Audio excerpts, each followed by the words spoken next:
Nancy had never felt as uncomfortable as she did during the job interview. It was mainly because she didn't have the required experience, but she was still young, so she simply didn't have a chance to get it yet.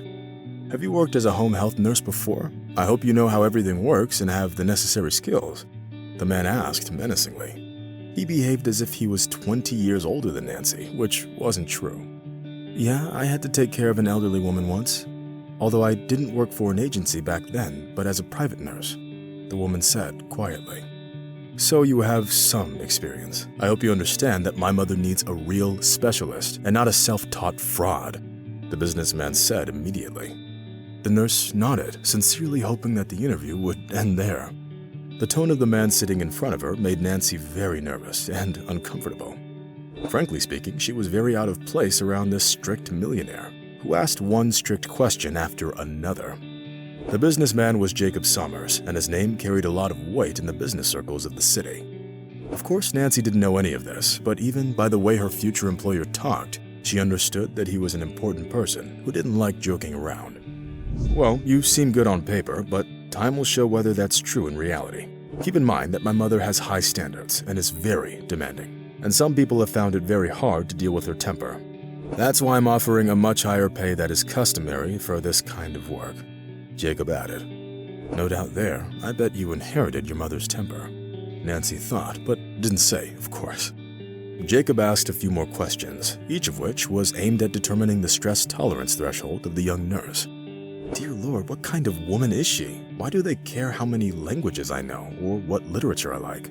Should I maybe write an essay on working with elderly in the face of the global paranoia? Nancy thought, having a hard time keeping her emotions in check. Finally, the interview was over, and Jacob Sommers approved Nancy for the position of his mother's home health nurse. I'll be waiting for you tomorrow at this address. Don't be late, but don't come an hour early either, Jacob added, already standing at the door of the recruitment agency. Yes, sir, I got it. I'll be right on time, Nancy answered immediately. Only when the door closed behind her employer did the young woman breathe a sigh of relief. This conversation was more tiring than any job she ever had. She recently started working for the agency, and before that, she used to be a waitress in a roadside cafe, which was mostly frequented by bikers and truckers. Nancy grew up in an orphanage, and therefore she was deprived of parental care and affection from an early age. That was why, having reached the age of majority, she rushed to find a job as soon as possible. It's hard to say why Nancy decided to become a home health nurse. Her decision was most likely influenced by her kindness and sympathetic nature, qualities that always made people stand out from the rest. All Nancy could think about the rest of the day was her new job. Based on how the interview went, Nancy concluded that her client had a strong personality, as did her son, who constantly lectured her and gave instructions on what to do. Of course, Nancy realized that Jacob worried about his mother and needed to find out everything about the nurse before she came to their house.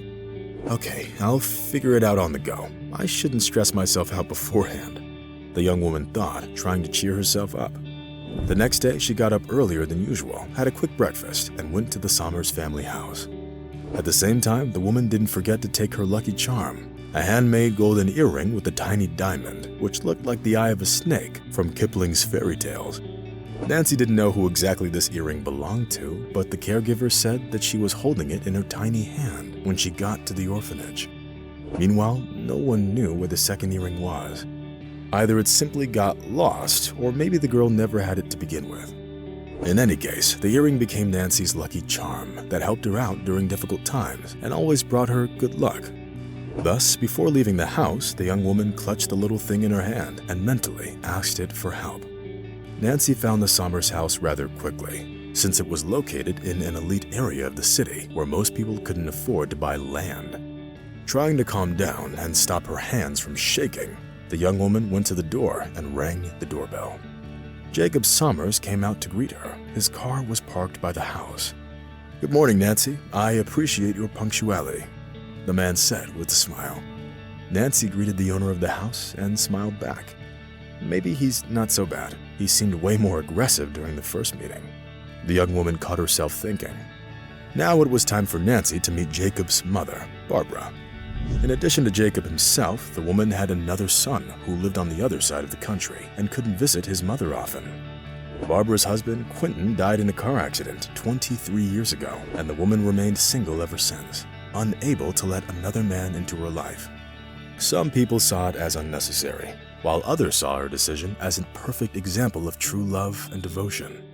Nancy was among the latter and didn't condemn Barbara for being unable to fall in love with someone else. "Meet Nancy. She's your new nurse. Please treat her nicely," Jacob introduced the young woman. Barbara sat up in her chair to get a better look at the nurse. The woman looked to be in her early 60s, but a prolonged illness had already taken a toll on her body. "Nice to meet you, Nancy. I hope we'll have something to talk about. Speaking of that, how do you feel about French or Italian? The fact is that I'm currently studying several languages, and one of these days I intend to start learning Chinese," Barbara asked. "Mrs. Sommers, ma'am, I'm sure we'll get along great. I'm always up for learning something new," Nancy answered with a smile. To the great relief of the young nurse, the introduction wasn't as scary as she expected. Barbara was a rather sweet woman who had to put in a lot of effort to help her son Jacob succeed and become a millionaire. Since there was a guest house on the territory of the Sommers estate, Nancy was to stay there, which was of great help to the young nurse. The house where Nancy was staying at the time was in a terrible state. There were no amenities, and the roof was leaking, which deeply saddened the unfortunate young orphan. But things were different in the Sommers family home. There, luxury was in perfect harmony with practicality, which was pleasing to the eye and made for very comfortable living conditions. "It's all thanks to my lucky charm. I'm so glad I took it with me. If only I could find the other earring," Nancy thought, looking at the earring yet again. Time flew by. Taking care of the sick woman turned out to be much easier than Nancy expected. Barbara Sommers, although did have a temper, was still much calmer and kinder than her son. Jacob was very demanding, and therefore he never let the young nurse relax and inspected her work almost every day. There was almost something the businessman didn't like about his mother's daily routine. Either he thought that she didn't spend enough time in the fresh air, or she didn't get enough sleep, which could affect the well-being of the sick woman. But he always found something he didn't like. According to Barbara herself, her illness was treatable, although it required her to get surgery. "If I'm being honest, I'm simply afraid. Medicines keep me going and help with the pain, but they'll never make me healthy again. I know that. The disease is progressing. At this rate, I'm going to die soon," Mrs. Sommers admitted one day. Deep down, Nancy sympathized with this woman who had lived without her husband for over 20 years and was now forced to fight a serious illness. "I don't know what I would do without Jacob. He's so smart. He got it from his father," Barbara said. Sometimes when the woman felt nostalgic, she would take an old family album and start looking through the pictures. She often invited Nancy to join her. The young woman actually enjoyed getting to know more about Barbara's past life. However, the old woman never looked through the album to the end for some reason, as if she was afraid to see something unpleasant there. During these moments, Barbara always cried, which made the young nurse sympathize with her even more. At first, the client seemed like a strong and willful woman who had everything and everyone under her control. But after seeing her get so sentimental, Barbara turned into a rather sweet woman in the eyes of the young nurse, who now believed that her client also needed support and protection. During Nancy's second week of work, her relationship with Jacob became much warmer, as the young millionaire grew to like how professional the young nurse was, and thus changed his attitude towards her. It was rumored that the Sommers family fortune was approaching $1 billion, but Nancy didn't know whether that was true or not. One day, when Barbara was feeling sad again, she called Nancy into her bedroom in order to show her one very important little thing. The very fact that it was kept in a very small velvet box testified in favor of the fact that it was an extremely valuable item for its owner. "Here, look at what I bought during my trip to Milwaukee. This earring was sold in one of the pawn shops. Its price was much higher than its real value, but it wasn't about the money for me. It's about the earring itself. It's important to me as a memento," the woman said, opening the box. Nancy cautiously peered inside and recoiled in shock, letting out a quiet shriek. At the bottom of the box lay an exact copy of the earring the young nurse had, the one she considered her lucky charm. "God, that's just impossible," Nancy whispered, covering her eyes with her hands. At first, the young woman thought that she was mistaken, but when she looked more closely, she realized that she wasn't. "What's wrong with you, honey? Are you feeling all right?" Barbara asked with concern in her voice. Nancy carefully looked the woman in the eyes and then took her earring with the small diamond out of her pocket. Now it was Barbara's turn to be surprised. "Where did you get this earring? Did you buy it, or was it a gift?" The young woman shook her head uncertainly and then said, "No, it was neither one nor the other. I got this earring from the caregivers at the orphanage where I was raised since the age of 1. Barbara turned pale and then involuntarily clutched at her heart. It was clear that the woman was shocked by Nancy's confession and didn't know how to get a hold of herself or what to make out of it. Barbara's gaze got clouded as her thoughts took her back to the time when she was about 40 years old with 2 kiddos, who just found out that she was pregnant with a 3rd child. "That's some kind of miracle, especially given your age. It looks like you're having a girl," the doctor exclaimed after the woman's checkup. Quentin Sommers looked at his wife lovingly and gave her a hug. Few people knew that having 2 sons, the businessman had long dreamed of a daughter whom he could call his little princess. Barbara felt well during the entire pregnancy, which in turn filled the woman's heart with happiness and love. When little Lisa was born, the joy of her parents knew no bounds. Back then, it seemed to Quentin and Barbara that they had everything they needed to be truly happy as a family. Unfortunately, it was just an illusion. In honor of little Lisa's 1st birthday, Quentin commissioned custom earrings from a jeweler. He intended for his daughter to wear them when she grew up. In the meantime, the baby simply played with them, looking with admiration at small diamonds shining in the sun. Since the earrings were made by a well-known jeweler, there simply couldn't exist a second pair. Everything was going well until the moment when Quentin took little Lisa to visit his parents. Unfortunately, Barbara had a terrible migraine that fateful morning, and therefore she decided to stay home. That seemingly unimportant decision ultimately saved her life. Having driven some 3 miles away from home, Quentin Sommers got into a car accident that was caused by a drunk driver. Since the other car crashed into the driver's door, little Lisa wasn't injured. Moreover, her car seat fell out of the car upon impact, which saved her from further injuries. The first to arrive at the scene of the tragedy were the eyewitnesses, one of whom took little Lisa. The little girl was still clutching 2 earrings in her hand at the time.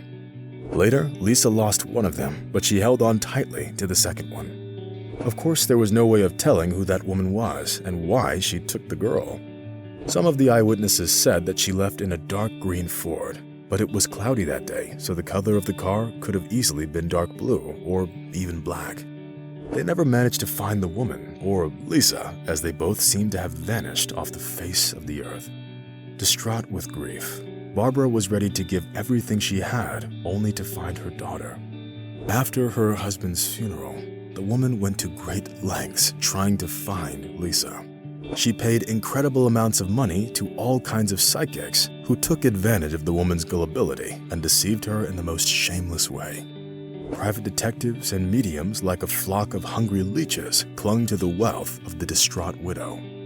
Over time, the pain of losing her husband and daughter dulled a little, and Barbara managed to get out of her depression. But every time she thought about her daughter, she immediately started crying and cursing fate for being so cruel to her family. It was for that very reason that Barbara never looked at the pictures at the end of the family album, afraid to see the last photos of Quentin and little Lisa. And 3 months ago, she accidentally saw that very earring with the tiny diamond in one of the pawn shops in Milwaukee. According to the seller, it was brought in by a woman who drove a dark Ford. Of course, he didn't remember the license plate, which meant that finding the car was simply impossible. And now, the young nurse was sitting in front of Barbara and holding the second earring in her hands. It definitely wasn't a copy, since both earrings had a stamp and the number of the sample left by the master. Still unable to believe her eyes, Barbara just sat there silently and cried. At first, Nancy didn't understand what was happening, but when Barbara told her the whole story, the young nurse involuntarily shuddered. The woman stubbornly drove away the thought that she could be the same little Lisa, who disappeared from the scene of the accident and ended up in an orphanage. But Barbara thought quite differently. Only then did the woman realize what had been bugging her all that time. Her nurse, Nancy, bore a distant resemblance to Quentin Somers, who had died 23 years earlier. She had the same dimples on her chin and the blue eyes. She was the spitting image of my late husband, Barbara thought. Convinced that she'd reached the right conclusion, the woman gave Nancy a long hug. "I can feel it. You're my daughter, honey. I felt it from the moment you came in here," Barbara whispered with tears in her eyes. At that moment, the door of the room opened and Jacob Somers stepped inside. He came in to check on his mother before going off to work. "What's going on here? Why are you crying?" the businessman exclaimed in surprise. "Son, it's a real miracle. This young woman is your missing sister, Lisa," Barbara said with a sob.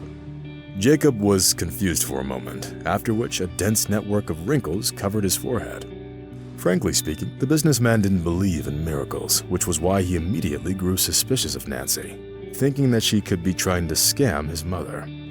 "I don't think we should jump to conclusions. The first thing we should do is get a DNA test, and only then we can start hugging," Jacob muttered. But it was extremely difficult to convince Barbara. She felt in her heart that Nancy was her daughter, and she was ready to fight her son over it. Having convinced Nancy that a DNA test was really the right way to go, Barbara started waiting patiently for the results. When they finally arrived, the woman's joy knew no bounds. The test concluded that there was a 99.9 probability that Nancy and Barbara Somers were related. "Welcome to the family, sis. We've been waiting for you," Jacob said with a smile. "I always knew that someday we'd get you back," Barbara added. At that moment, her eyes filled with tears, which for the first time in years were caused by joy instead of sadness. After Barbara got her daughter back, her life changed beyond recognition. Now the woman was no longer against getting the surgery, which could cure her of her illness. Nancy and Jacob were by the woman's side throughout her treatment and supported their mother in literally everything. Fortunately, thanks to the professionalism of Barbara's doctors and the latest methods of treatment, the surgery was successful, and Barbara had a chance to start a new life without her illness and all the medications. On the day of Barbara's discharge from the hospital, all the members of the Somers family came out to take her home. Even her eldest son flew in from Nevada to support his closest person in the world. Looking at her children, Mrs. Somers thanked heaven for giving her the opportunity to feel the taste of life again and become the beloved and only mother for all three of her children.